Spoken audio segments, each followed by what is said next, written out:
ದರ್ಶನೀಯ ಅನ್ನೋ ಟಾಪಿಕ್. ನೋಡಿ, ಈ ಕೈಯಲ್ಲಿ ಈ ಭಾಗ ಇದನ್ನ ಹಿಂಗೈ ಅಂತಾರೆ, ಇದಕ್ಕೆ ಮುಂಗೈ ಅಂತಾರೆ. ಇದಕ್ಕಿಂತ ಬೆಸ್ಟ್ ಎಕ್ಸಾಂಪಲ್ ಕೊಡೋಕ್ಕಾಗಲ್ಲ. ಇದು ಆತ್ಮ ಅಂತ ಅಂದ್ಕೊಂಡ್ರೆ ಈ ಭಾಗ ನಮ್ಮ ಕಾಯ, ನಮ್ಮ ದೇಹ. ಇದು ಆತ್ಮ, ಇದು ದೇಹ. ನೋಡಿ, ಇದೆಷ್ಟು ಇದಿಲ್ಲದೆ ಇದಿಲ್ಲ, ಇದಿಲ್ಲದೆ ಇದಿಲ್ಲ, ಹೌದಾ? ಹಿಂಗೈ ಮುಂಗೈ ಇದೊಂದೇ ಸಾಕು. ಇದನ್ನ ಮಾತ್ರ ನೀವು ನೋಡ್ಕೊಂಡ್ರೆ ಆಗುತ್ತಾ? ಇಲ್ಲ, ಇದನ್ನು ನೋಡ್ಕೋಬೇಕು. ಎರಡನ್ನೂ ನೋಡ್ಕೊಂಡ್ರೆ ಕೈ ಪೂರ್ತಿ ನೋಡ್ಕೊಂಡಾಗ ಅಲ್ವಾ? ಹಾಗೆ ಎಷ್ಟೋ ಸತಿ ನಮ್ಮ ಮನಸ್ಸು ಒಂದನ್ನ ಬೇರ್ಪಡಿಸಿ ಡಿವೈಡ್ ಮಾಡಿ ನೋಡೋದೇ ಇದರ ಸ್ವಭಾವ.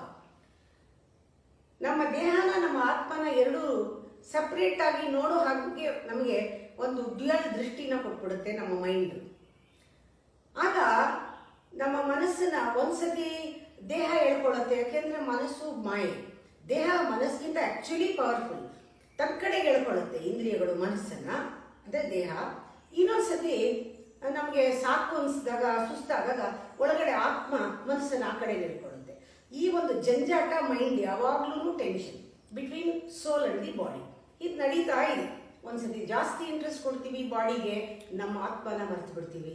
ಹೆಚ್ಚು ಸ್ಪಿರಿಚುಯಾಲಿಟಿ ಕಡೆ ಗಮನ ಕೊಟ್ಟು ದೇಹ ದಂಡಿಸ್ಬಿಡ್ತೀವಿ.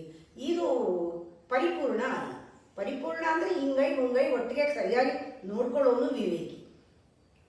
ಕಾಯ ಮಾತ್ರದುದಲ್ಲ, ಆತ್ಮ ಮಾತ್ರದುದಲ್ಲ, ಆ ಎರಡು ಒಂದಾಗಲೂ ಜೀವಲೀಲೆ. ಜೀವಲೀಲೆ ಏನು, ಆಟ ಏನು? ಪರಿಪೂರ್ಣವಾಗಿರೋನು ಚೆನ್ನಾಗಿ ಎರಡೂ ಒಂದಕ್ಕೊಂದು ಹೊಂದ್ಕೊಂಡು ಆಟ ಆಡ್ತಾನೆ. ಇದು ಬೇಕು, ಅದು ಬೇಕು. ಇದು ಹೇಗಿರ್ಬೇಕು? ತಾಯಿ ತರ ನೋಡ್ಕೋಬೇಕು. ಇದು ಹೇಗಿರ್ಬೇಕು? ಹೆಂಡತಿ ತರ ನೋಡ್ಕೋಬೇಕು. ಯಾರು ಹೆಚ್ಚು? ಇಲ್ಲ, ತಾಯಿನೂ ಹೆಚ್ಚು, ಹೆಂಡತಿನೂ ಹೆಚ್ಚು. ಇಬ್ಬರನ್ನ ಆಳವನ್ನ ನೋಡ್ಬೇಕು. ಆಳನ ನೋಡು ನೀನು. ತಾಯಿಯ ಆಳವನ್ನ ಮತ್ತೆ ಆ ಹೆಂಡತಿಯ ಆಳವನ್ನ, ಅಸ್ತಿತ್ವವನ್ನ ನೀ ಬಗೆದು ನೋಡ್ಬೇಕು. ಆವಾಗಲೇ ಜೀವನ ಏನು ಅಂತ ಗೊತ್ತಾಗೋದು. ಕಾಯ ಮಾತ್ರದುದಲ್ಲ, ಆತ್ಮ ಮಾತ್ರದುದಲ್ಲ, ಅವೆರಡು ಒಂದಾಗಲು ಜೀವಲೀಲೆ. ತಾಯುವಲು ನಿನಗಾತ್ಮ, ಮಡದಿವಲು ಕಾಯ. ಅವರ ಆಯವನ್ನು ಸರಿ ನೋಡು ಮಂಕುತಿಮ್ಮ. ಅವರ ಆಯನ ಯಾರು ನೋಡ್ತಾನೋ, ಆತ್ಮನ ದೇಹನ ಯಾರು ಸಮವಾಗಿ ನೋಡ್ತಾನೆ, ಆಳದಲ್ಲಿ ಅವನು ನೋಡ್ತಾನೆ, ಅದನ್ನ ಅವನಿಗೇನೆ ಎರಡನ್ನೂ ಹೊಂದ್ಕೊಂಡು ಪರಿಪೂರ್ಣನಾಗಿ ವಿವೇಕದಲ್ಲಿ ಕೆಲಸ ಮಾಡೋದಕ್ಕಾಗೋದಲ್ವಾ? ಅಂದ್ರೆ ನಮ್ಮಲ್ಲಿ ಎಷ್ಟು ಇನರ್ಷಿಯಾ ಇದೆ ಅಂದ್ರೆ ನಮಗೆ ಬದಲಾಗ್ತಾ ಇರೋದು ಬೇಕಿಲ್ಲ, ಎಲ್ಲ ಸಮವಾಗಿದ್ಬಿಡ್ಬೇಕು. ಕಾನ್ಸ್ಟೆಂಟ್ ಬೇಕು, ಸೇಮ್, ಬದಲಾಗಬಾರ್ದು ಅಂತ. ಆದರೆ ಬದಲಾಗ್ತಾ ಇದೆ. ಬದಲಾಗೋದೇ ನೇಚರ್.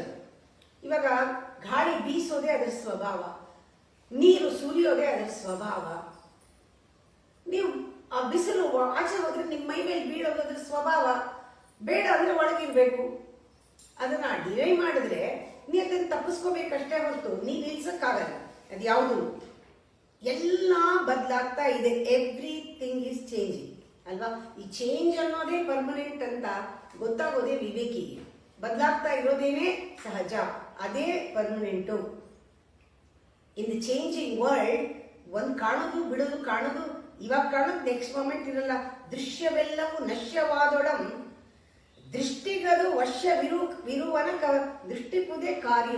ನಿನ್ ಕಣ್ಣಿಗೆ ಏನ್ ಕೆಲಸ? ಕಾಣ್ತಾ ಇರೋದು ನೋಡೋದೇ ಕೆಲಸ ದೃಷ್ಟಿಗೆ. ಪ್ರತಿ ಕ್ಷಣ ಬದಲಾಗ್ತಾ ಇದೆ. ದೃಶ್ಯವೆಲ್ಲವೂ ನಶ್ಯವಾದೊಳೇಂ. ಇರೋದು ಹೋದ್ರೆ ಏನೋ, ದೃಷ್ಟಿಗೆ ವಶ್ಯವರು ಅಂದ್ರೆ ನೋಡಕ್ಕೆ ಶಕ್ತಿ ಇರೋವರೆಗೂ ದೃಷ್ಟಿಪುದೇ ಕಾರ್ಯ.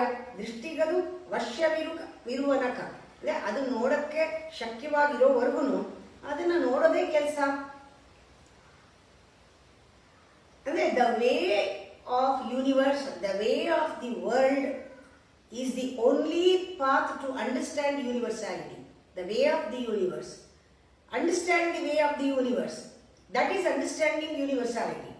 ಅದನ್ನ ನಾವು ತಿಳ್ಕೊಳ್ಬೇಕು. ವಿಶ್ವಾನುಭವವೇ ವಿಶ್ವಾತ್ಮ ಅನುಭವಕ್ಕೆ ಪಥ. ವರ್ಲ್ಡ್ ಅನ್ನ ನಾವು ಹೇಗೆ ಅರ್ಥ ಮಾಡ್ಕೊಳ್ತೀವೋ ಅದೇ ದಾರಿ ಆ ಒಂದು ವಿಶ್ವರೂಪವನ್ನು ಅರ್ಥ ಮಾಡ್ಕೊಳ್ಳಕ್ಕೆ. ನಶ್ಯದಿಂ ವಿನಶ್ಯ ಮಂಕುತಿಮ್ಮ. ಈಗ ಯಾವಾಗಲೂ ಕೂಡ ನಿತ್ಯದಿಂದ ಅನಿತ್ಯದಿಂದ ನಿತ್ಯ, ಅನಿತ್ಯದಿಂದ ಅನಿತ್ಯ, ಅದನ್ನು ನಾವು ನೋಡೋದು ಕಲಿಬೇಕು. ಇದು ನಿತ್ಯ, ಇದು ನಿತ್ಯ, ಇದು ಅನಿತ್ಯ, ಬದಲಾಗ್ತಾ ಇರೋದೆಲ್ಲ ಅನಿತ್ಯ. ಯಾವುದೋ ಒಂದು ಶಾಶ್ವತವಾದದ್ದಿದೆ, ಬದಲಾಗೋದೇ ಶಾಶ್ವತ, ಅದು ನಿತ್ಯ. Change it self is permanent, ಅದೇ ನಿತ್ಯ. ಇವಾಗ ಯಾರಾದರೂ ಸಾಯಕ್ಕೆ ಬಿದ್ದಿದ್ರೆ ಅಂದರೆ ಡಾಕ್ಟರ್ ಹೇಳ್ತಾರೆ ಇನ್ನಾಯಿತು ಇವ್ರದ್ದು, ಇನ್ನು ಹೇಳೋಕ್ಕಾಗಲ್ಲ, ಇವತ್ತೋ ನಾಳೆನೋ, ಅಥವಾ ಗೊತ್ತಿಲ್ಲ ಯಾವಾಗ ಸಾಯ್ತಾರೋ ಅಂತ ಹೇಳಿದಾಗ ಅವನ್ನ ಡಸ್ಟ್ಬಿನ್ಗೆ ಹಾಕ್ಬಿಡೋಕ್ಕಾಗತ್ತಾ?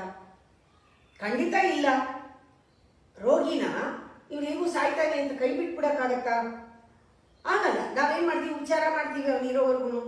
ಅವನು ಸ್ನಾನ ಮಾಡ್ಕೊಳಕ್ಕಾಗಲ್ಲ, ಅದು ಬಿಡ್ತೀವ, ಸ್ನಾನ ಮಾಡಿಸ್ತೀವಿ, ಎಲ್ಲ ಎತ್ತೀವಿ, ನೋಡ್ಕೋತೀವಿ, ಮಾಡ್ತೀವಿ. ಲೋಕದಲ್ಲಿ ಯಾವುದು ಸ್ಥಿರ? ಎಲ್ಲರಿಗೂ ಒಂದಿನ ಅದು ಬಂದೇ ಬರುತ್ತೆ ಅಂತ ಅಂದ್ಕೊಳ್ತೀವಿ. ಸ್ಥಿರ ಯಾವುದೂ ಇಲ್ಲ ಲೋಕದಲ್ಲಿ. ಅದಕ್ಕೆ ಏನೇನು ಕೆಲಸ ಮಾಡಿದ್ರು ಕೂಡ ನಾವು ಯಾವ ರೀತಿ ಮಾಡಬೇಕು? ನಾನು ಸೇವಕರು ಅಂತಲೂ ಹೇಳಲ್ಲ, ವಾಲಂಟಿಯರ್ಸ್ ಥರ ಇರಬೇಕು ಜೀವನದಲ್ಲೂ. ಯಾವುದೋ ಒಂದು ಸಂಸ್ಥೆಗೆ ವಾಲಂಟಿಯರ್ ಅಲ್ಲ, ಜೀವನಕ್ಕೆ ನೀನು ವಾಲಂಟಿಯರ್ ಆಗಿರು ಅಂತ ಹೇಳ್ತಾರೆ ನೋಡಿ, ಎಷ್ಟು ಚೆನ್ನಾಗಿದೆ. ಮರಣಶಯ್ಯೆಯದೆಂದು ತಿಳಿದೊಡಂ ರೋಗಿಯನು ಹರಣಮಿರುವನ್ನೆಗಂ ಪರಿಚರಿಸುವಂತೆ ಸ್ಥಿರವಲ್ಲವೀ ಲೋಕದೊಡಂ ಉಳ್ಳತನಕ. ಸ್ಥಿರವಲ್ಲ ಲೋಕದೊಡಂ ಉಳ್ಳನಕ, ಸ್ಥಿರ ಅಲ್ಲ ಇದು ಈ ಲೋಕ. ಚರಿಸು ನೀನು ಆಳಾಗಿ ಮಂಕುತಿಮ್ಮ. ಇಲ್ಲಿ ನೀನು ಒಂದು ಗೆಳೆಯ ಅಥವಾ ನೀನು ವಾಲಂಟಿಯರ್, ಸೇವಕ. ಎಲ್ಲ ಒಮ್ಮೆನೆ ನಿಜವಾದ ಸೇವಕನೇ ಗೆಳೆಯ ಆಗುತ್ತಾ? ನಿಜವಾದ ಸೇವಕ ಗೆಳೆಯನೇ ನಿಜವಾದ ಸೇವಕ. Be volunteer to the world. ನಾವು ಯೂಶಲಿ ಬೈಯೋದು ಯಾರನ್ನ ಅಂದರೆ ದೇವ್ರನ್ನ ಬೈತಾ ಇರ್ತೀವಿ. ನಮ್ಮ ಕೆಲಸ ಆಗದೆ ಇದ್ರೆ ಶನಿನ ಬೈತೀವಿ, ಶನಿ ಕಾಟ ಕೊಡ್ತಾನೆ ಅಂತ. ಆಮೇಲೆ ಶಿವನ್ ಬೈತೀವಿ. ಶಿವನ್ ಯಾಕೆ ಬೈತೀವಿ ಅಂದರೆ ಅವನು ಸ್ಮಶಾನ ಕಾಯೋನು ಅಂತ ಅವನ್ನ ನಿಕೃಷ್ಟವಾಗಿ ಸ್ಮಶಾನ ಕಾಯ್ತಾನೆ ಶಿವ. ಯಮ ಪಾಶ ಹಾಕ್ತಾನೆ, ಸಾಯಿಸ್ಬಿಡ್ತಾನೆ, ಯಮದೂತ ಅಂತ ನಾವು ಈ ರೀತಿ ಎಲ್ಲ ನಿಂದನೆ ಮಾಡ್ತೀವಿ. ಅವ್ರು 3 ಜನರು ಇಲ್ಲದೆ ಇದ್ರೆ, ಕಾಟ ಕೊಟ್ಟಿಲ್ಲದೆ ಇದ್ರೆ ನಮಗೆ ಯಾವುದು ನಮ್ಮ ಜೀವನದಲ್ಲಿ ಪಾಠನೇ ಆಗ್ತಿರ್ಲಿಲ್ಲ. ಅವನ ಕಾಟ ಇಲ್ಲದೆ ಇದ್ರೆ ಅವನು ನಮಗೆ ಕರ್ಮವನ್ನ ಸರಿಯಾಗಿ ಧರ್ಮದಲ್ಲಿ ಮಾಡೋಕ್ಕೆ ಅವನು ನಿಂತಿದ್ದಾನೆ, ಹೇಳ್ಕೊಡಕ್ಕೆ ನಿಂತಿದ್ದಾನೆ. ಶಿವ ಇಲ್ಲದೆ ಇದ್ರೆ ಸೃಷ್ಟಿನೇ ಇಲ್ಲ, ಲಯವಾಗದೇ ಇದ್ರೆ. ಅದೇ ರೀತಿ ಜವನ ಅಂದರೆ ಯಮ. ಜವನ ನಿಂದಿಪುದೇಕೆ ಸರ್ವಘಾತಕನೆಂದು, ಭೂಮಿಗೆ ವೃದ್ಧ ಸಮೃದ್ಧಿ ಅವನು. ಅವನೇನಾದ್ರು ಸುಮ್ಮನೆ ಇದ್ರೆ ನವಜನ ಕೆಡೆಯಿತ್ತರಾರು ಎಡಬಿಡದೆ ನಿಲೆ. ನವತೆಯ ಅವನಿಂದ ಜಗಕ್ಕೆ ಮಂಕುತಿಮ್ಮ. ಅವನು ಈ ರೀತಿ ವಯಸ್ಸಾಗಿರೋದು, ಕೆಲಸಕ್ಕೆ ಬಾರದೇ ಇರೋದು, ಎಲ್ಲವನ್ನೂ ಕೂಡ ಹಾಗೆ ಬಿಟ್ಟರೆ ಏನಾಗ್ತಿತ್ತು ಪ್ರಪಂಚ? ಯಾರು ಸಾಯ್ದೇನೆ ಇದ್ರೆ ಏನಾಗ್ತಾ ಇತ್ತು? ಅಷ್ಟೊತ್ತಿಗೆ ನಾಶವಾಗೋಗಿರೋದು, ವಯಸ್ಸಾಗಿದ್ದು, ಯೂಸ್ಲೆಸ್ ಆಗಿರೋದು. ಉಳಿವಿಗೆ ನಿಜವಾಗ್ಲೂ ಅಳಿವೆ ಬೇಕು, ಉಳಿವಿಗೆ ಬೇಕಾಗಿರೋದು. ಅದನ್ನೆಲ್ಲ ತೆಗಿಬೇಕು. ಗಾರ್ಬೇಜ್ ಕೂಡ ನಮ್ಮ ಮನೆ ಮುಂದೆ ಇಟ್ಟರೆ ಜಾಸ್ತಿ ದಿವಸ ಅವ್ನು ಬಂದು ಕಾರ್ಪೊರೇಷನ್ ಅವ್ರು ತೊಗೊಂಡು ಹೋಗದೆ ಇದ್ರೆ ನಾಳೆ ರೋಗ ಆಗತ್ತದು. ಯಮನನ್ನು ಬೈಯೋದು ಯಾಕೆ? ಹೊಸಬರಿಗೆ ಜಾಗ ಕೊಡಬೇಕು. ಹಳೇದೆಲ್ಲ ಹೊತ್ಕೊಂಡು ಹೋಗೋನು ಅವನೇನೆ, ಉಪಕಾರ ಮಾಡ್ತಾ ಇದ್ದಾನೆ. ಈಗ ಮಾಡಿದ್ದಾರೆ ಒಳ್ಳೆ ರೂಲ್, 75 ವರ್ಷ ಆದಮೇಲೆ ರಾಜಕೀಯದಲ್ಲಿ ಜಾಗ ಇಲ್ಲ ಅಂತ. It's A good rule. ಅದರಿಂದ ನಾವು ಈ ಪ್ರಕೃತಿಯನ್ನ ಕೂತ್ಕೊಂಡು ಹಳಿದ ಕೂತ್ಕೊಂಡ್ರೆ ಆಗಲ್ಲ. ಜವನ ನಿಂದಿಪುದೇಕೆ, ಅವನು ಸರ್ವಘಾತಕನೆಂದು ನಿಂದಿಸ್ಬೇಡ. ಭೂಮಿಗೆ ವೃದ್ಧಿಯನ್ನ ಸಮೃದ್ಧಿಯನ್ನ ಕೊಡ್ತಾನೆ. ಅವನೇನಾದ್ರು ಸುಮ್ಮನಿದ್ಬಿಟ್ರೆ ಹೊಸದು ಬರೋದು ಹೇಗಾಗ್ತಿತ್ತು? ಎಲ್ಲನೂ ಉಳ್ಕೊಂಡ್ಬಿಟ್ಟಿದ್ರೆ ಏನು ನಡೆದಿರೋದು ಜೀವನದಲ್ಲಿ?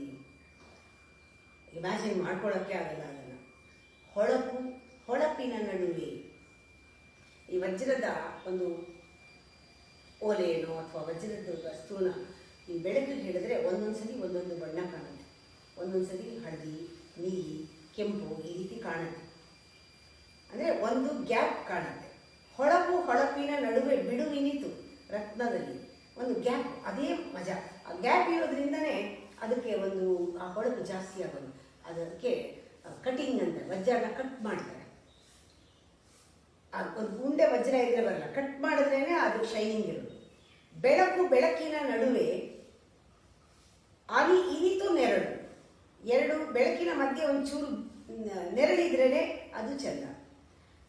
ಬಳಸಿನ ಸಾಲು ನಡುವೆ ಬದಿ ಗದ್ದೆಯಲ್ಲಿ, ಗದ್ದೆಯಲ್ಲಿ ಆ ಕಡೆ ಈ ಕಡೆ ಎಲ್ಲ ಬೆಳೆ ಇದ್ದು ಮಧ್ಯದಲ್ಲಿ ಒಂದು ಬದಿ ಅಂದರೆ ಹಾದಿ ಇದ್ದರೆ ನೋಡೋಕೆ ಅದೇ ಚಂದ. ಆ ಮಧ್ಯದಲ್ಲಿ ಒಂದು ಗ್ಯಾಪ್ ಬರಬೇಕು ಅಥವಾ ಒಂದು ಬ್ರೇಕ್ ಆಗಬೇಕು, ಆವಾಗಲೇ ಅದು ನೋಡೋಕ್ಕೆ ಬ್ಯೂಟಿ ಇರೋದು. ಉಳಿವೆಗೆ ಅಳಿವೆ ನೆರವೋ ಮಂಕುತಿಮ್ಮ, ಉಳಿವಿಗೆ ಅಳಿವಿನ ನೆರೆಯೋ ಮಂಕುತಿಮ್ಮ, ಒಂದಕ್ಕೆ ನೆರೆ, ಉಳಿವಿಗೆ ಅಳಿವಿನ ನೆರೆಯೋ ಮಂಕುತಿಮ್ಮ. ಹೊಳಪು ಹೊಳಪಿನ ನಡುವೆ ಬಿಡುವಿನಿತು ರತ್ನದಲ್ಲಿ, ಬೆಳಕು ಬೆಳಕಿನ ನಡುವೆ ಅನಿಯಿನಿತು ನೆರಳು, ಬೆಳೆಸಿನ ಸಾಲು ನಡುವೆ ಬದಿ ಗದ್ದೆಯಲ್ಲಿ, ಉಳಿವಿಗಳಿವಿನ ನೆರೆಯೋ ಮಂಕುತಿಮ್ಮ.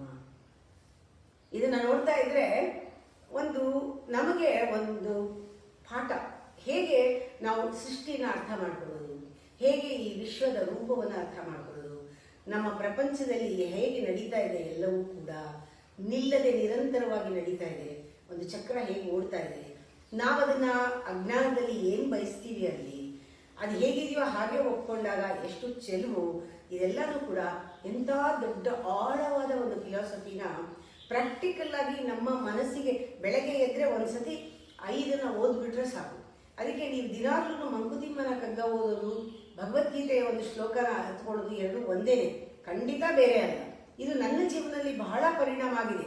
ನೀವು ಬೆಳಗ್ಗೆ ಎದ್ದು ಒಂದು ದಿನ ಎಪಿಸೋಡ್ ಏನಿದೆಯೋ ಕೇಳುವಾಗ ಅದರಲ್ಲಿ ನಾನು ಮೇಲ್ಗಡೆ ಹೆಡ್ಡಿಂಗ್ ಹಾಕಿರ್ತೀನಿ, ಅದನ್ನು ನೋಡಿಕೊಂಡು ಒಂದು 5 ಶ್ಲೋಕನ ಅದರ ಜೊತೆಗೆ ನನಗೂ ಏನು ಓದಕ್ಕೆ ಬರಲ್ಲ, ಈಗ ಕನ್ನಡನ ಸೇರಿಸ್ಕೊಂಡು ಕಷ್ಟಪಟ್ಟು ಓದ್ತಾ ಇದ್ದೀನಿ, ಆದರೆ ಅದೇನೋ ಒಂದು ಖುಷಿ ಕೊಡುತ್ತೆ. ಅದರಿಂದ ತಪ್ಪಾಗಿದ್ರೂ ನಾವು ಹೇಳೋದು ಅವೆಲ್ಲ ಮಂತ್ರಗಳಲ್ಲಿ ಲೋಪದೋಷ ಇದ್ರೆ ಕ್ಷಮಿಸು ಅಂತ, ಆ ಥರ ಅವ್ರಿಗೆ ಗೊತ್ತು. ಅವ್ರನ್ನ ಜೀವಂತ ಮಾಡೋದಕ್ಕೆ ಇದನ್ನು ಮಾಡ್ತಾ ಇರೋದ್ರಿಂದ ಅವ್ರಿಗೆ ತುಂಬ ಖುಷಿ ಆಗ್ತಾ ಇದೆ ಗುರುಗಳಿಗೆ. ಅದಕ್ಕೆ ನೀವು ಕೂಡ ಇದನ್ನು ಓದಿ ಜೀವನದಲ್ಲಿ ಅಳವಡಿಸ್ಕೊಂಡಾಗ ಇಂಥ ಮಹನೀಯರ ಆಶೀರ್ವಾದ ಖಂಡಿತ ಎಲ್ಲ ಗುರುಗಳು ಆಶೀರ್ವಾದ ಇದೆ. ಇದರಲ್ಲಿ ಯಾರ್ಯಾರು ಹೇಳಿಲ್ಲ, ಎಲ್ಲರೂ ಹೇಳಿರೋದು ಇದರಲ್ಲಿದೆ. ಬೈಬಲಲ್ಲಿರೋದು ಇದರಲ್ಲಿದೆ, ಗುರುನಾನಕ್ ಹೇಳಿರೋ ಇದರಲ್ಲೂ ಇದೆ, ಗುರುಗೀತೆಯಲ್ಲಿರೋದು ಇದೆ, ಎಲ್ಲ ಇದೆ ಇದರೊಳಗೆ. ಎನ್ಸೈಕ್ಲೋಪೀಡಿಯಾ ಅಂತ ಅದಕ್ಕೆ ಹೇಳೋದು. ಅದರಿಂದ ನೀವು ಕೂಡ ಒಂದೊಂದು 5 ಓದುವಾಗ ಪುಸ್ತಕ ಇಟ್ಕೊಳ್ಳಿ ಕೈಯಲ್ಲಿ, ನಾನು ಹೇಳೋದು ಶ್ಲೋಕವನ್ನು ನೋಡ್ತಾ ಇರಿ. ನನಗಿಂತ ನೀವು ಚೆನ್ನಾಗಿ ಓದ್ಬೋದು. ಅರ್ಥ ಮಾತ್ರ ಆಳವಾಗಿ ತಗೊಂಡು ನಿಮ್ಮ ಜೀವನದಲ್ಲಿ ಅಳವಡಿಸ್ಕೊಂಡಾಗ ನೀವು ಇದರಲ್ಲಿ ಹೊಸ ಹೊಸ ಅರ್ಥಗಳನ್ನ ದಿನ ಹೊಸ ತಿಳ್ಕೋಬೋದು.